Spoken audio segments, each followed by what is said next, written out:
suffers from a fantasy prone disorder. ఈ డిసార్డర్తో suffer అయ్యే వాళ్ళకి వాస్తవానికి ఊహకి తేడా తెలియదు. And after thorough investigation of this case there are certain facts నీ ముందు పెట్టాలి.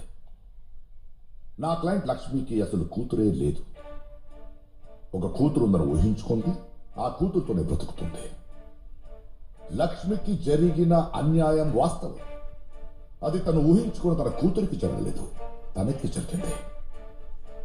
సో లక్ష్మి సరస్వతి ఇద్దరు కాదు, ఒక్కరు. యువర్ ఆనర్, ఏం మాట్లాడుతున్నానండి ఈయన? తల్లి కూతుళ్ళు ఇద్దరు కాదు, ఒకరే. ఇది కట్టుకథలా ఉంది. ఇది కట్టు కథ కాదు, మరి ఏంటి? It's a proved fact. ఆ రినౌండ్ సైకియాట్రిస్ట్ డాక్టర్ ఆంథనీ గారు లక్ష్మిని, ఐ మీన్ సరస్వతిని, ఒక హిప్నాటిక్ స్టేట్ కి తీసుకెళ్లి చెప్పించిన నిజాలు, దానికి సంబంధించిన video proofs and doctor reports మీకు ఆల్రెడీ సబ్మిట్ చేశాను.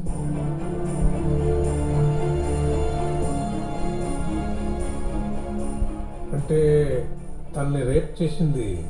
ఎస్, ఆ ముగ్గురే, your honour. Your honour, objection. The motive in this case is important and the motive is clear. ప్రతీకారం. ఇవి రివెంజ్ మర్డర్స్. మీ క్లయింట్ లక్ష్మి చంపింది ముగ్గురు పబ్లిక్ సర్వెంట్స్.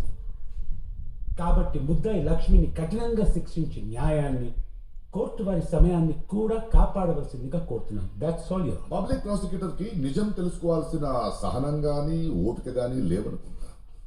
బిజియెస్ట్ లాయర్ కదా, మీకు నిజం గెలవడం అంటే కోర్టులో కేసు గెలవడం అంతేగా. Your honour, please. Over ruled. Thank you, your honour.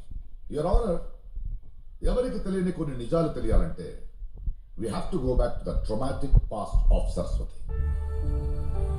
న్యాయం కోసం కోర్టుకెళ్లిన అమ్మ నాన్నని కళ్ల ముందే చంపారు, యువర్ ఆనర్. అనాథలా పెరిగింది. నర్సింగ్ ట్రైనింగ్ ఫినిష్ చేసుకుంది. తను నర్స్గా పనిచేస్తున్నప్పుడు డాక్టర్ ఆదిత్య అనే వ్యక్తి తన లైఫ్లోకి వచ్చాడు. ప్రేమ అంటే ఏంటో చూపించాడు, పెళ్లి చేసుకున్నాడు. Sadly it didn't last long. Personal కారణాల వల్ల విడిపోయారు, వదిలేసి వెళ్ళిపోయాడు. సరస్వతి మళ్ళీ ఒంటరైంది. ఆ ఒంటరితనం తనలో ఉన్న ఆ ట్రౌమాని ట్రిగర్ చేసింది. To overcome the trauma, to overcome that loneliness, తనకు ఒక కూతురుందని ఊహించుకుంది. ఆ ఊహతోనే బ్రతుకుతుంది. అండ్ కాలక్రమేణా తనకి జరిగిన అన్యాయం తన కూతురికి జరిగిందని న్యాయం కోసం పోరాడుతూ ఈ పని చేసింది. యువర్ ఆనర్, ఒకవేళ రామానుజం గారు చెప్పిందంతా నిజమనుకున్నా, రిపోర్ట్స్ అన్ని నిజమనుకున్నా, అయినా కూడా లక్ష్మి కేవలం ప్రతీకారం తీర్చుకోవడానికే ఈ మర్డర్స్ చేసిందని